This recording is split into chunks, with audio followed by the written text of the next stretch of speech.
नमस्ते बच्चों आज हम पांचवी कक्षा का हिंदी पढ़ेंगे। हिंदी में आज हम पाठ 12 सपूत यह पाठ पढ़ेंगे। पढ़ने से पहले हम लोग उसकी प्रस्तावना देखेंगे। भारतीय संस्कृति का मूलधार है सर्वभौमतु सुखून, अर्थात सभी सुखी हो या रहे, लेकिन सुख की यह शुरुआत तो अपने घर से होती है। मनुष्य का अपने माता पिता, भाई बहन, पत्नी और संतान की सेवा करना, उन्हें सुख देना प्रथम कर्तव्य है। जो संतान अपने माता पिता के प्रति दायित्व को पूरे मन और श्रद्धा से करता है वही सपूत कहलाता है। प्रस्तुत कहानी में पनघट पर मिली माताएं अपने पुत्र की तारीफें करती नहीं थकती है, लेकिन जब वे अपनी आंखों से अपनी सहेली के सपूत को देखती है तो उनका घमंड चूर-चूर हो जाता है, क्योंकि ज्ञान और बल से भी कर्तव्य और सेवा जैसे सद्गुण मनुष्य को श्रेष्ठ बनाते हैं। प्रस्तुत कहानी द्वारा अच्छे पुत्र के गुणों के बारे में बताया गया है। अच्छा पुत्र माँ बाप की सेवा करता है, उनका सहारा बनता है, वह सच्चा सपूत कहलाता है। तो आओ बच्चों, हम लोग अभी इस पाठ का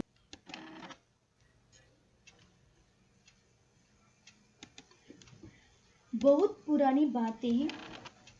फुलेरा नामक एक आदर्श गांव था। आदर्श यानी कि अच्छा। गांव में हर तरफ स्वच्छता थी। गांव के गलियों में नियमित रूप से झाड़ू लगाई जाती थी। नियमित यानी कि रोज।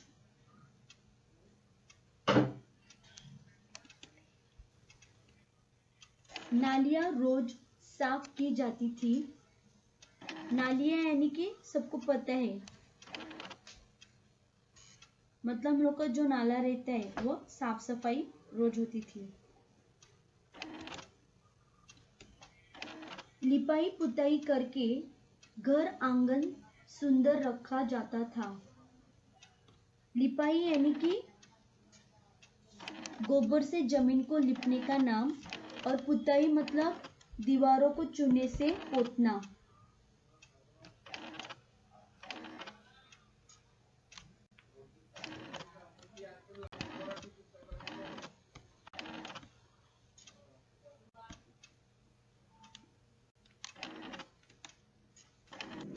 परिसर में बड़ी संख्या में पेड़ पौधे थे।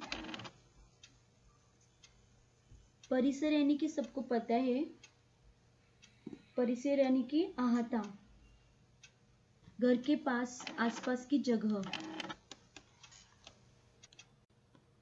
कुएं का पानी निर्मल रखने के लिए आवश्यक सावधानियां बरती जाती थी। पनघट स्वच्छ और सुसज्जित था। निर्मल यानी कि साफ, पनघट यानी कि कुएं के आसपास का स्थान।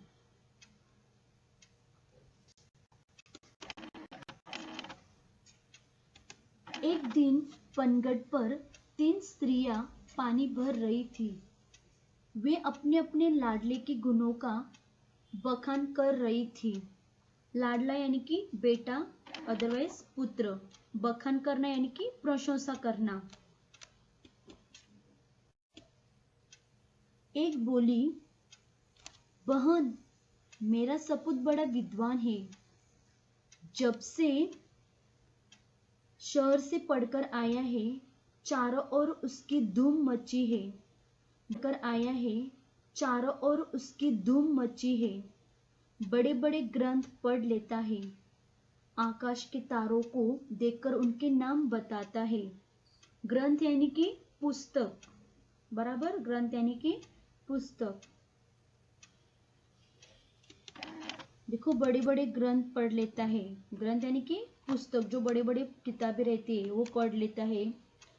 फिर आकाश आकाश के तारों को देखकर उनके नाम भी बताता है, क्योंकि वो देश विदेश की सभी बातों का उसको पता भी है। मतलब कौन सा भी हम लोग तारों का बोलेंगे, तारे का नाम क्या है तो भी वो बता सकता है। मतलब इतना वो इंटेलिजेंट था, ऐसी उसकी मान।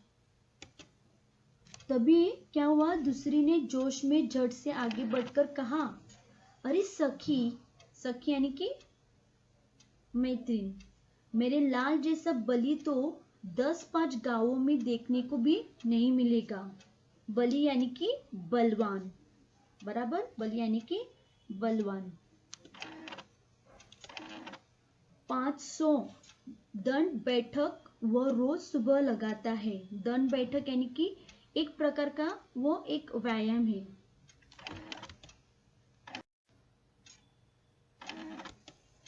अखाड़े में जब ताल ठोककर उतर पड़ता है तो बड़े बड़े पहलवान तक उसका मुकाबला करने से घबराते हैं। ताल ठोकना यानी कि कुश्ती के लिए ललकारना, और मुकाबला तो सबको पता है यानी कि सामना। वो मेरा सपूत है, मतलब दूसरी स्त्री ने कहा कि वो मेरा बलवान है ना, वो मेरा सपूत है। सपूत यानी कि सबको पता है, सपूत यानी कि अच्छा लड़का, अच्छा पुत्र।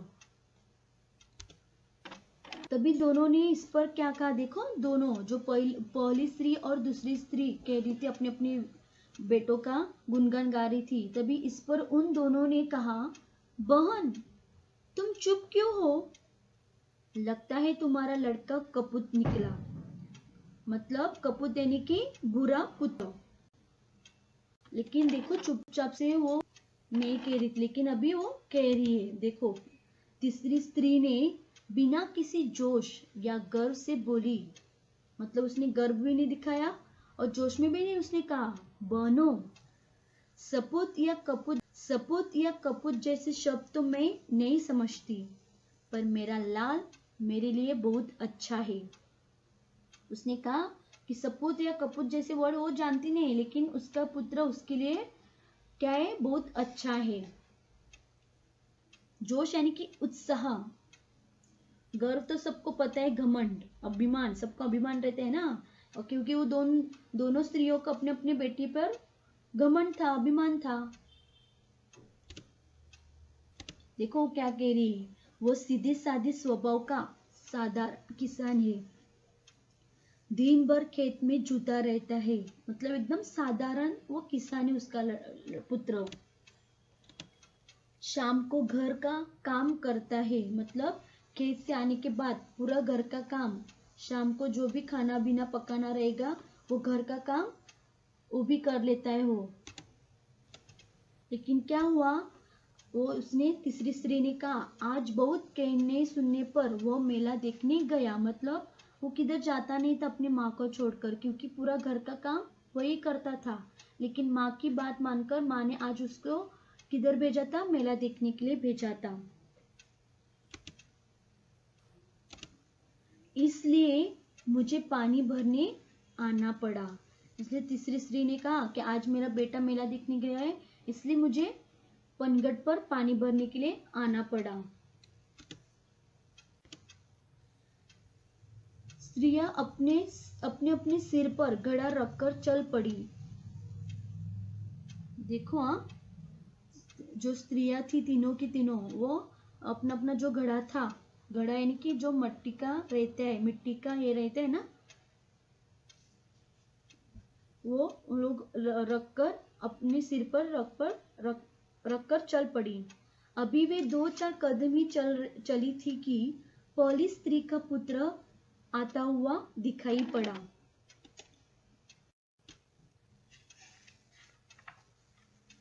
पास आते ही उसने अपनी माँ से कहा, व्याख्यान देने जा रहा हूं, भोजन वही करूंगा। यह कहकर वह तेजी से चला गया। व्याख्यान यानी कि भाषण देने के लिए जा रहा है, क्योंकि वो बड़ा विद्वान है ना, इसलिए वो भाषण देने के लिए यानी कि टॉक देने के लिए जा रहा है दूसरे गांव में। तो उधर से वो भोजन यानी कि खाना खा के आएगा, इसलिए वो ऐसा कह के तेजी से यानी कि फटाफट चला गया। गया। तभी क्या हुआ, तभी दूसरी स्त्री का पहलवान पुत्र भी आता हुआ दिखा। वो मतवाले हाथी की तरह झूम रहा था। यानी कि देखो पहलवान, यानी कि जो हम लोग कहते हैं ना एकदम नामी एकदम पहलवान, और वो मतलब कुश्ती लड़के आ रहा था। उसने क्या कहा देखो, उसने अपनी माँ से कहा, माँ आज दंगल में मैंने एक नामी पहलवान को बुरी तरह पछाड़ा। पानी लेकर जल्दी घर पहुंचना, मुझे जोरों की भूख लगी है। यह कहकर वह घर की ओर बढ़ गया। यानी कि देखो दंगल यानी कि कुश्ती, और नामी यानी कि प्रसिद्ध, मतलब जो बड़ा प्रसिद्ध पहलवान था उसको उसने पछाड़ा, यानी कि पछाड़ना यानी कि हरना, यानी कि वो हरा के उसको आया था।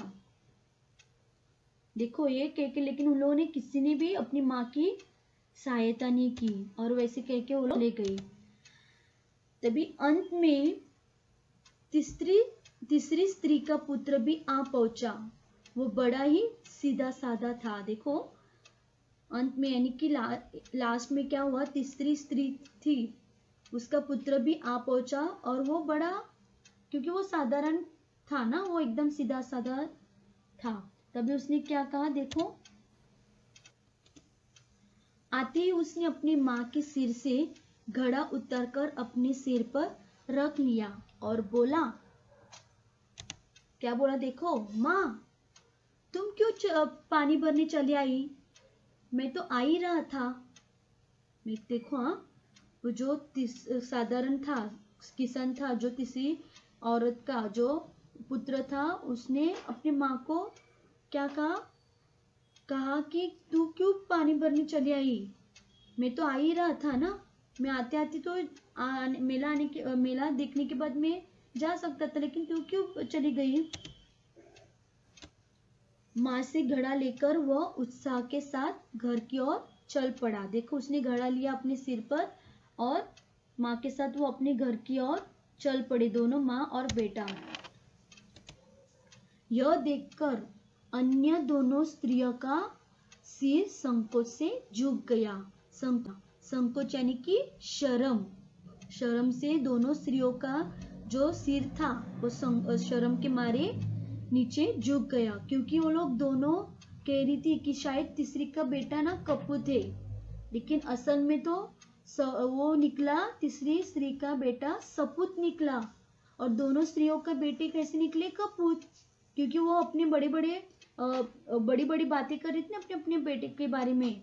मेरा बेटा पहली कह रही थी मेरा बेटा बहुत विद्वान है, फिर दूसरी कह रही थी कि मेरा बेटा बहुत पहलवान है, वो कुश्ती में सबको हराता है।